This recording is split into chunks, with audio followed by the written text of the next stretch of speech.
Welcome to the 313 Men, Money, and Marriage podcast. This is the podcast where facts, logic, and reasoning are at the forefront of every conversation. I'm your host, Andrew Johnson, and in today's episode, we're going to just do a quick episode on transactional dating.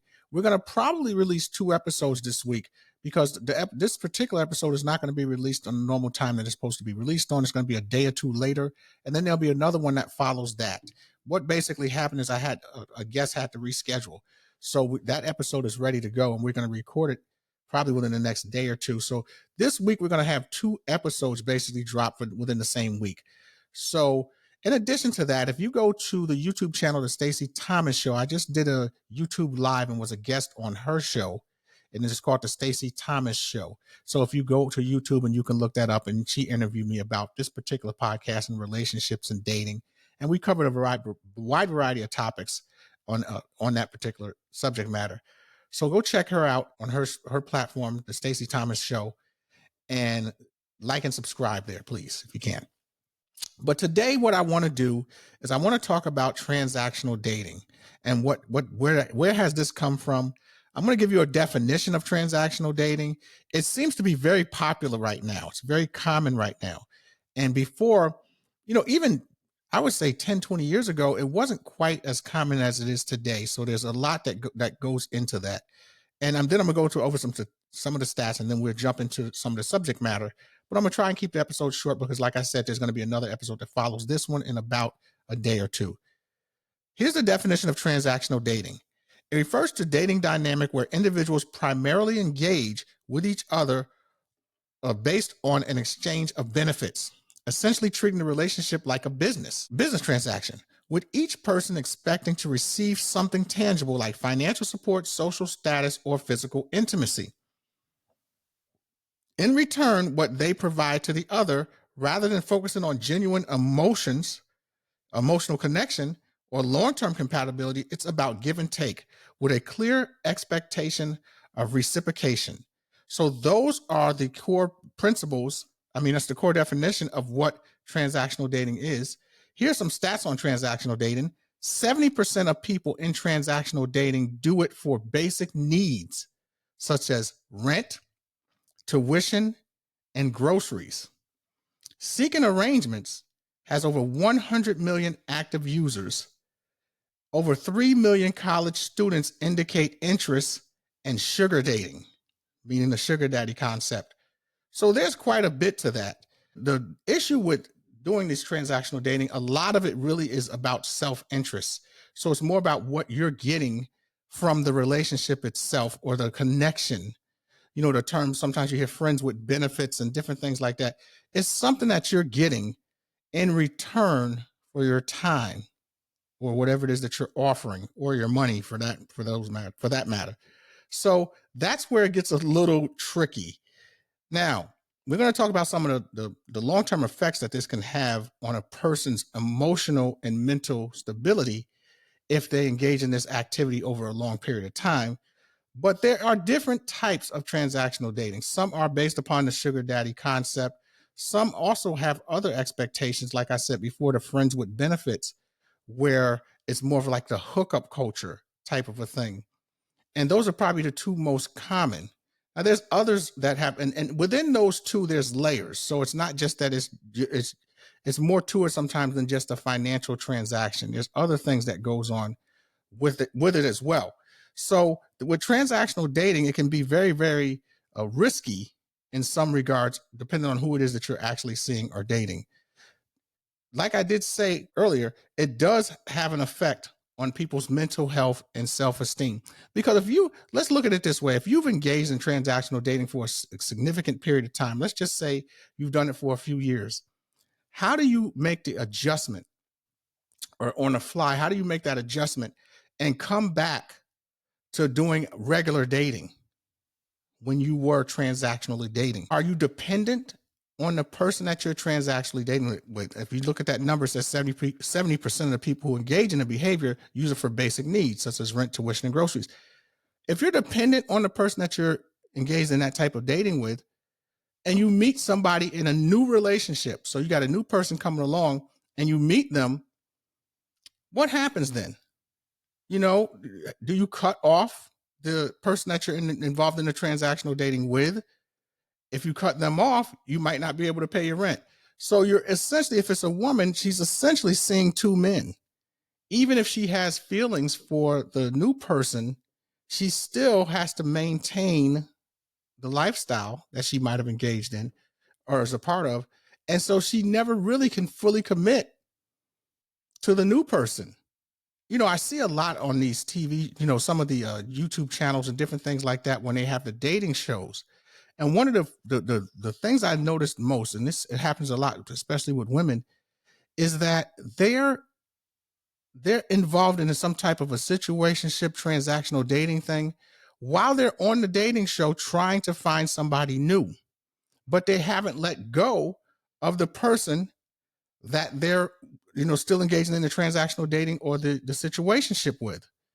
And so they end up in this place where they're sort of bouncing around from one person to the other. And some of them are in more than one, so they might have two or three other people that they're dealing with, but they want to be in a relationship and want to settle down and marry somebody at some point, and they don't realize that you can't do that because you can't give your undivided attention to that one person, and it's emotionally taxing on you in the long term. And so the question that I would pose to the audience here pertaining to that is, how do you separate the two? And even if you do separate the two, how well can you do it without it showing cracks or chinks in the armor? Because the person that you're in the relationship with is going to notice certain things. You might have to disappear for a little while, go somewhere. You might have something come up right in the middle of time of a point in time when he or she wanted to take you somewhere, planning to do something, and you can't do it because of this transactional dating, because you have to be with the other person, maybe because they're paying the rent or something along those lines. So I think it's a very untenable situation to be in over the long term because of the damage that it can cause to your emotional psyche, because it will be very difficult for you to get into a new relationship with somebody when you are experiencing, going through these types of relationships, because of the fact that you're dealing with more than one person. And sometimes it's very hard to, emotionally connect to multiple people. And even in the transactional dating, some people say, well, they're not emotionally connected to them. But if you've been doing it for a long time, there has to be something there. So if you've been with a person for, say, a year or so, you can't sit back and say it's just, a little quick thing here and we just move on. It can be, sometimes in certain situations, one of the two might start developing feelings. And so how do you, navigate that? It's very difficult. You know, Separating the two, transactional dating and emotional connection. What are some of the differences? With transactional dating, there's no emotional depth. The intimacy, the genuine connection is not the primary focus of the relationship. So since there's no emotional depth there's nothing really to be expect out of the person. The expectations is unspoken, if there is expectations, and what people will receive or contribute in the relationship is already negotiated up front when you're dealing with transactional datings. It can be explosive. There can be all kinds of problems. There can be some uneven power dynamics involved in transactional dating. So if the person with the money is, paying, they may have some leverage over the person and they could use it to their advantage. It's a whole lot to that. Like I said, there's a layers to this. A lot of times wealthy men might engage in this a little bit more just simply because they have the resources to play that game, where the average everyday working man may not be able to do that.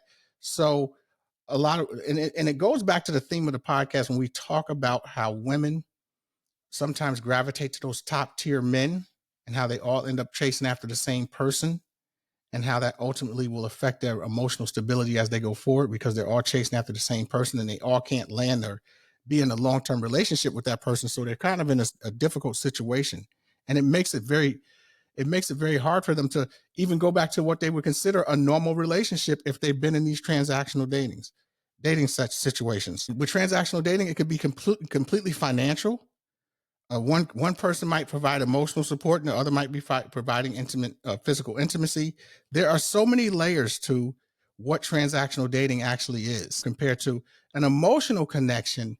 You're wanting to do good things or nice things for the person just simply because you are physically or emotionally connected to them, meaning that you want to do these things for them because you want to be around them. You really have a strong emotional connection or bond with them. And it's not just the physical intimacy. You really care about this person. I always tell women when I do counsel them, and I've counseled them in the past and even in the present, that a man who is emotionally connected to you will do just about anything for you, and they generally will do it relatively quickly. So what I'm basically saying is that men tend to know who they are emotionally connected to, when they get connected to a person emotionally inside of a year. They kind of know if the person is the one that they really want. So that's because of that, you end up in a really good situation and an emotional, if the woman is being pursued per se, you end up in a good situation because that guy's going to be willing to do just about anything for you. The trick and the catch is to this is that if the woman cares about the guy just as much as he cares about her, and vice versa, if a woman is emotionally connected to the man, does he have or share those same feelings? When the two do share those same feelings, that's when we can get into what we call the long-term relationships, the LTRs, or potentially, hopefully, marriage. So that's some of the advantages, I guess, if you want to compare the emotional connection to a transactional connection. Those are some of the differences that you might have. Economics and financial stability in dating choices. We talk about this a lot on the show on the money side of things, how right now in our country, 60% of the population cannot afford a $1,000 repair on anything. They would have to charge it if they have access to the credit. That's more than half. And that's a good percentage more than half. It's a majority of the population. And so because of that, these relationships are starting to pop up more because people haven't been, with their financially astute, I'll say, with their money when they get it. And so sometimes they don't live below their means. And so they end up in these very difficult and untenable situations where they can't afford to live the lifestyle that they're living. And they end up having to engage in these transactional dating schemes, like they said earlier, to pay rent. One of the things that used to happen when I was working in a prison setting is that the offenders used to tell me that they would pay the rent of somebody that lived in the area that they were in exchange to, run their criminal operation out of their apartment. And so, and with those, and it wasn't just, and to include in that, there was physical intimacy in a lot of those situations as well. So that's what we're talking about when we say it's a risk to doing something like this. This is very risky, because of some of the if you're financially tied to this person, if they just decide one day to stop doing it or meet somebody different or somebody new and just start doing it with them, you're stuck. So then you have to go find another person to engage in a transactional dating relationship with if you're the woman and you're relying it purely on financial reasons. So there are different reasons why people do it. There's, what motivations do they have? Like I said, majority of it is for a woman, maybe it might be financial. For a guy, it might be physical. It could even be vice versa in some situations. I've seen that happen before as well. But there's a variety of different things that can, play a role into this. When we're going back to that wealth disparity part that I was just talking to you about, sometimes you'll have some men who have the resources and are, we consider to be rich. They may have 2 or 3 people or 4 people that they're involved in these type of relationships with. So the person that might be feeling good because they're reaping the benefits of the money. But then my question is to a woman who engages in these transactional dating, how do you make that transition back to a normal relationship? How do you just stop and then start doing a normal relationship? Especially if you're emotionally connected to the new person and you're receiving a transaction from the other person. How do you do it? It's not easy. I would think it has to be very difficult for a woman to do that. So that is what we were talking about earlier pertaining to the risk of the emotional stability aspect of it. Can it coexist with genuine emotional relationships? Can you do both simultaneously? I would probably lean to say no. I would think it would be very difficult to do both. Have I seen people do both? Yes. I've seen it happen before where someone was doing using, doing getting the transactions from one person and being in a relationship with the other person until it was found out, of course. But yes, they can do both. I've seen it happen before. Is there risk or benefits to these transactional relationships? The benefits obviously are you're getting something for your time, whether I said a physical intimacy, money, whatever the case may be, casual hookup, you're getting something out of it. But is what you're getting worth, like I said, the long term effects it could have on your relationship and dating? A lot of times, what ends up happening, and I've seen this happen before as well. Let's use a woman as an example. She might have spent several years involved in these sugar baby relationships over the course of her time. Over the course of time, then she might get to a point where she's sort of aged out of it, or she's older. So now she's looking for a regular relationship. But relationships can be kind of like muscle memory to an extent. Can you still manage or maintain or go back to being in a relationship with somebody now that you're looking for that? Can you go back to that after you've been engaging in these sugar relationships over the course of several years? I would think it would be kind of difficult because how do you meet someone and become emotionally connected with them after doing this for such a long period of time? And another thing too, as you get older like that, the women are missing out on during those years that they were engaged in these relationships, they're missing out that their husbands could have been floating around during those periods of time who might wanted to talk to them, might wanted to be in a relationship with them, but they couldn't because they were involved in these relationships. So as the time passes by and they get older, and they're looking for these kind of, a regular, stable, emotional relationship. They're looking for them. And that the person that might have been the ideal candidate or partner for them is already gone. They might have moved on and got married to someone. And this person might have been crazy about them during that period of time when they were engaging in these sugar daddy relationships. And they missed that boat. They miss out on the point. It happens sometimes when women might get with a guy who she knows likes her, but then she meets another guy and she might have a baby with the other guy. And then after that relationship is over, she wants to go back to the old guy that she had the original relationship with, but he doesn't have those same feelings or harbor those same feelings that he did prior.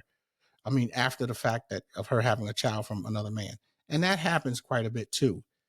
But using it pertaining to this transactional dating, I just think it's very difficult to, like I said, relationships have that muscle memory factor. I just think it's very difficult to jump back into a new relationship like you didn't engage in that behavior in your past. And are you more susceptible or more likely to bail when things get difficult in those relationships and result to your old behaviors? They say that old habits die hard. So are you that person where those old habits might die hard because you want to get back to, once, you feel or experience some friction in a relationship? Are you going to bail and just go back to what you used to do? That's something that the other person that you're dating has to take into consideration and take into account. The last area I just want to talk about really quick is societal norms and pressures and influences. There's a lot of some of these shows, like I was telling you, we were talking about before, where there's people on there who engage in these transactional dating. And as they engage in these transactional dating concepts here, they're seeing it more on social media platforms.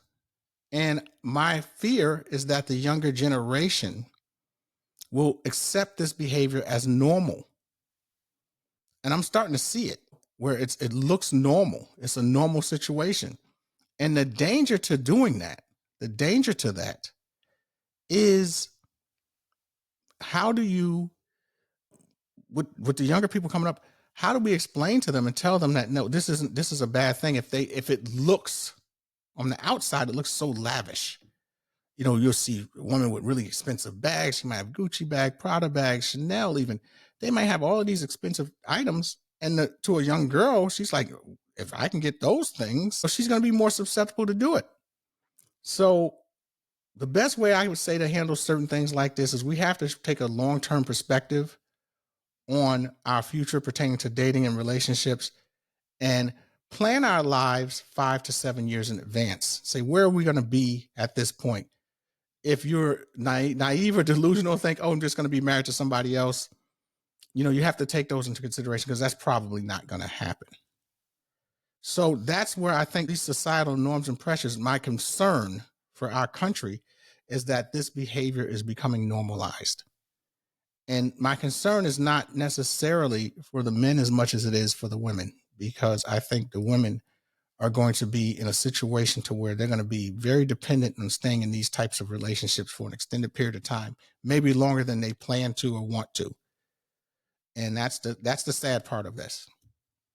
Well, I'm about to wrap up. I do want to say to the audience, thank you for continuing to support the show. And like I did say earlier, check out the Stacey Thomas show on YouTube. I was being interviewed by her on that. We did it live, and it's up on her YouTube page. If you want to go watch it and check that out, please like and subscribe on her platform. She has some really good guests on her show, and I'll probably be going back on there again in the future.